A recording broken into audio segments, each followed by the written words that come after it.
Orçamento secreto e emendas de liderança. A verdade por trás da transparência no Brasil 2025. O nome diz muito, mas esconde mais. O chamado orçamento secreto tornou-se um dos temas mais polêmicos do Brasil recente, e não por acaso. Falamos de emendas de relator geral, as famosas RP9, que ganharam corpo a partir de 2019 com uma transparência digna de cortina fechada.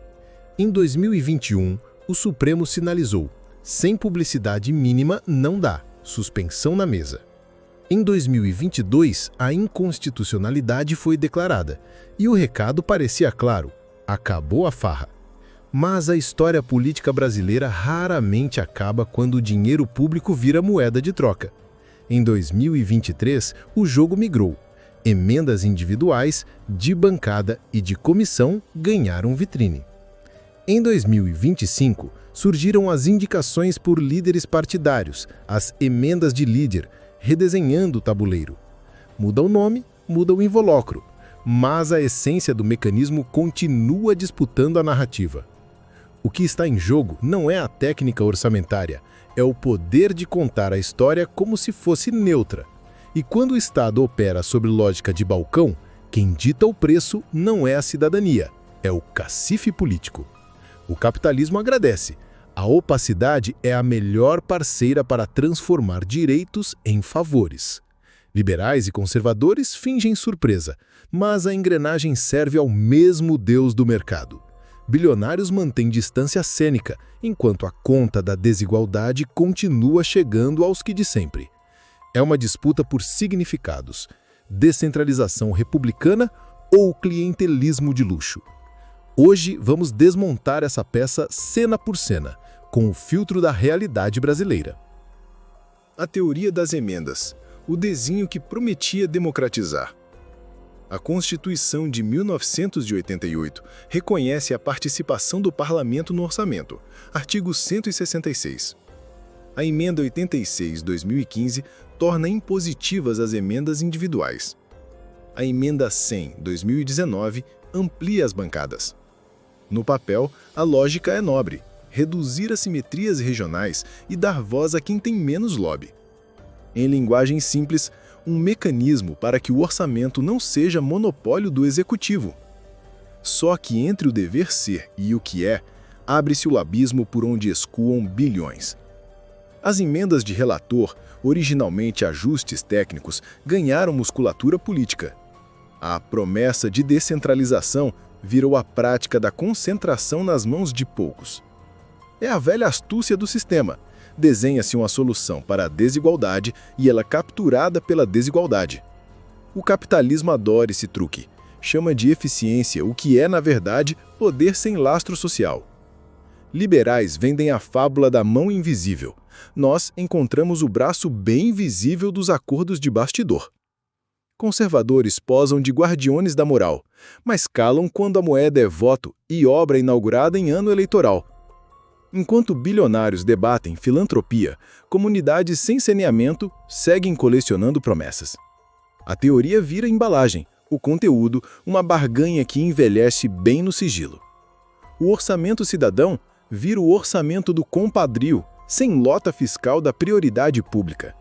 E a distância entre legalidade formal e legitimidade democrática vai ficando confortável para quem manda. Na prática, moeda de troca e fidelidade parlamentar. Entre 2019 e 2022, o orçamento deixou de ser guia de política pública e virou tabela de preços de apoio. Sem identificação clara de autores, a execução passou a refletir o humor da cúpula, não as necessidades do povo. Fala-se em critérios técnicos, mas o algoritmo real é o da conveniência. A disputa pela presidência da Câmara em 2021 ilustra um método: bilhões irrigando a base leal. A política deixa de perguntar o que é prioritário e passa a perguntar quem é prioritário. E quando a pergunta muda, muda o Brasil que chega à ponta. Kits sofisticados para escolas sem internet. Tratores para municípios sem planejamento. É o mundo ao avesso. A racionalidade pública dá lugar à razão de Estado, e o Estado se confunde com o jogo dos grupos. A liberalização do orçamento prometia eficiência, entregou a simetria. O conservadorismo prometia ordem, garantiu silêncio quando a ordem beneficiava os seus. Bilionários seguem fora de foco, mas adoram quando o Estado compra caro e entrega pouco. A conta é socializada. A transparência, quando aparece, chega atrasada e fora de catálogo. A imprensa revela partes do enredo, mas a engrenagem se recicla com nomes novos. E a cidadania aprende que, no Brasil, orçamento é instrumento de poder, não de direito. É assim que se fabrica a descrença, com recibos carimbados por quem deveria fiscalizar. O caso dos kits de robótica. Tecnologia para escolas sem tomada. No sertão alagoano, a realidade escancarou a contradição. Municípios como Canapi e Inhapi receberam kits caríssimos para escolas sem biblioteca e sem internet. As reportagens apontaram a conexão com emendas de relator e participação de liderança da Câmara. Quando a tecnologia vira desculpa, o sobrepreço vira método. Empresas de pequeno porte multiplicando o faturamento em semanas não é empreendedorismo, é sintoma. O kit chegava 10 vezes acima do valor de mercado. E chegava aonde? Aonde faltava o básico. O discurso da modernização apagou a pergunta essencial: qual o problema público isso resolve? A resposta é incômoda. Resolve o problema eleitoral de quem precisa de foto, não de política. Investigações andam, manchetes estouram, e prisões de grande impacto não vêm. A mensagem para o país é pedagógica. A gente grande que nunca senta no banco dos réus. O capitalismo chama isso de risco calculado. Na verdade, é risco socializado e lucro privatizado. Liberais batem palmas para a inovação, desde que ninguém pergunte pelo Wi-Fi da escola. Conservadores celebram disciplina escolar com kit de robótica, enquanto a água não chega. Bilionários doam computadores e fazem posts edificantes, mas as obras de saneamento continuam invisíveis. No fim, crianças viram figurantes de uma campanha que não tem compromisso com o futuro real delas. Impactos. Desigualdade como política de Estado paralela. O orçamento secreto não é apenas técnica ruim, é política ruim, com efeitos reais. No Maranhão e no Piauí, o mapa da verba seguiu o mapa do apadrinhamento. Enquanto regiões em crise de saúde e saneamento esperavam, redutos eleitorais foram premiados. Essa é a geografia do clientelismo. O CEP explica o orçamento, não o indicador social. Os prefeitos tornam-se devedores de favores e a autonomia municipal evapora. A cada convênio, um laço. A cada laço, uma dependência. A cada dependência, menos república. O capitalismo gosta desse arranjo. Mantém a população ocupada com migalhas e a elite ocupada com as fatias. A ideia liberal de concorrência vira piada onde o ponto de partida é desigual. Conservadores falam em meritocracia, mas o mérito é ter padrinho em Brasília. Bilionários financiam institutos de boa governança, enquanto o básico não chega ao chão da escola. Quando os serviços essenciais falham, o privado aparece como salvador, o ciclo fecha e o lucro volta. Desigualdade não é acidente. No orçamento secreto é projeto. Para quem está na fila do SUS, o número frio do empenho não cura a ferida aberta. O resultado é cinismo político e cansaço social, uma mistura perfeita para manter tudo como está. E quem acha que isso é só um problema de gestão, não entendeu que é um problema de poder. STF e os limites. A lei fala alto, o sistema sussurra mais alto. Em 2021, o Supremo disse: sem transparência, tudo para. Em 2022, reafirmou: é inconstitucional violar publicidade e impessoalidade. No Manual da Democracia, isso deveria encerrar o capítulo. Mas aqui a história prossegue no rodapé, com asteriscos. O Congresso reconfigurou as modalidades e redistribuiu as chaves do cofre. Entram emendas de comissão, depois, portas para indicações de líderes partidários. O judiciário impõe limites, a política encontra atalhos. É o eterno jogo do gato e do rato, com recursos públicos no tabuleiro. A legalidade formal avança, A opacidade material se reinventa. Capitalismo adora regras elásticas. Criam-se muitas entradas para o mesmo destino. Liberais dirão que é governabilidade, conservadores que é ordem institucional. Nós chamamos pelo nome certo: poder sem accountability. Sem controle social vigoroso, a caneta que corta é a mesma que reescreve. E quando a sociedade se distrai, o orçamento volta a falar a língua da barganha. A pergunta é: quem contém quem quando todo mundo depende de todo mundo para continuar no jogo? A troca de rótulos, do RP9 ao novo nome, mesma lógica. No governo Lula III, a promessa foi reposicionar o debate e corrigir excessos. Emendas de comissão e, depois, de liderança. A ideia era dar mais rastreabilidade. A comunicação oficial jurou que a transparência voltaria a ser regra, mas, em campo, prefeitos denunciaram concentração de repasses. Relatórios apontaram sobrepreços familiares, só que com etiqueta atualizada. Trocar de nome não basta quando os incentivos seguem premiando a barganha. O capitalismo é especialista em rebranding, muda a embalagem, conserva o lucro. Liberais preferem falar de aperfeiçoamento institucional. Nós preferimos olhar os beneficiários. Conservadores chamam de pragmatismo político aquilo que sempre foi clientelismo.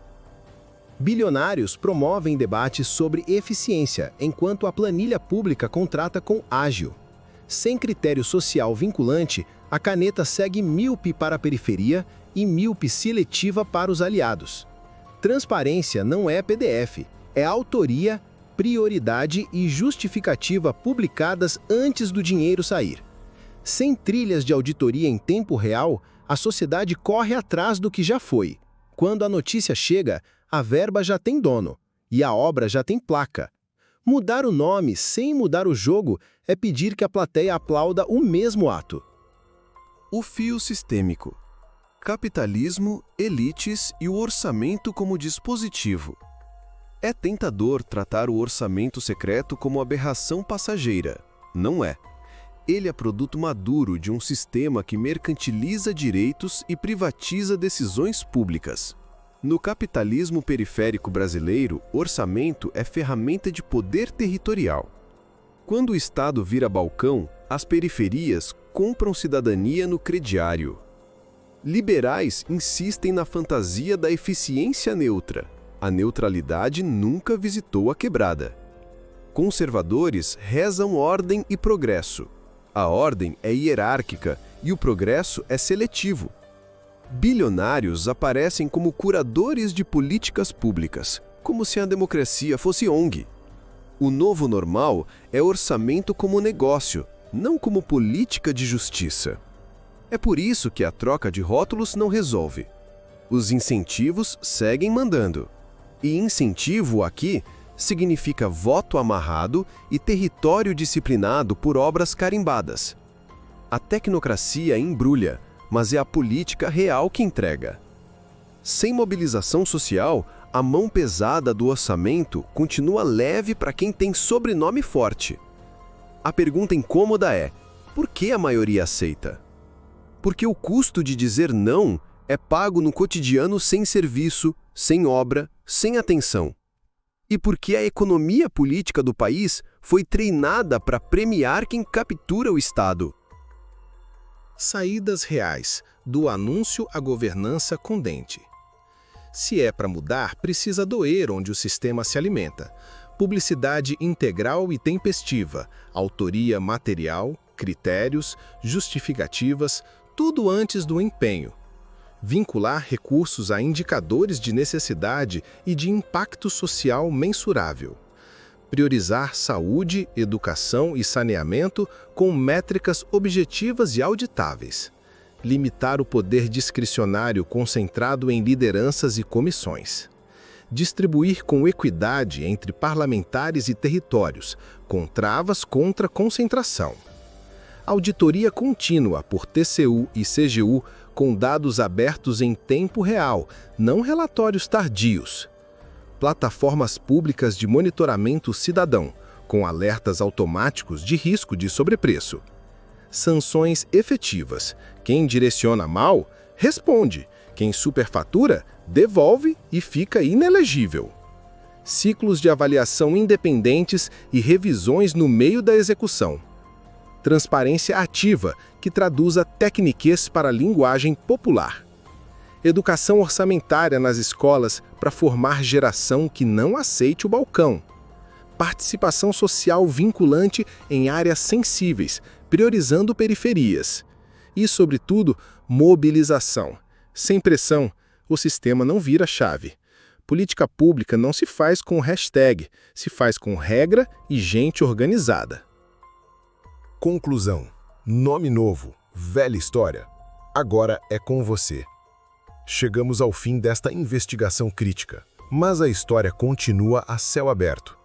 Se o orçamento muda de nome sem mudar de alma, quem muda é quem cobra. Você agora sabe como a engrenagem funciona, promessa de descentralização que vira moeda de troca. Sabe também que decisões do STF são fundamentais, mas não substituem controle social. E que trocar RP9 por comissão ou liderança não resolve incentivos viciados. A pergunta é direta. Você aceita que o seu imposto patrocine marketing político? Se a resposta for não, ajude a espalhar este vídeo e esta conversa. Pesquise orçamento secreto, emendas de relator, emendas de liderança, transparência orçamentária. Comente com a sua realidade local. O que falta na sua cidade que não cabe num kit de robótica? Marque quem precisa ver. Professores, profissionais de saúde, conselheiros municipais, jornalistas independentes. Inscreva-se no canal e ative as notificações para acompanhar nossa série sobre orçamento e desigualdade. Deixe um like para sinalizar ao algoritmo que este tema importa mais do que fofoca de bilionário. Compartilhe nos grupos e redes, especialmente com quem acha que é tudo normal. Na descrição você encontra links e capítulos por minutagem para navegar e se aprofundar. A próxima temporada traz guias práticos de fiscalização local, do protocolo ao pedido de informação. Se o orçamento público é nosso, a fiscalização também precisa ser. Vamos juntos? Fiquem bem e se organizem.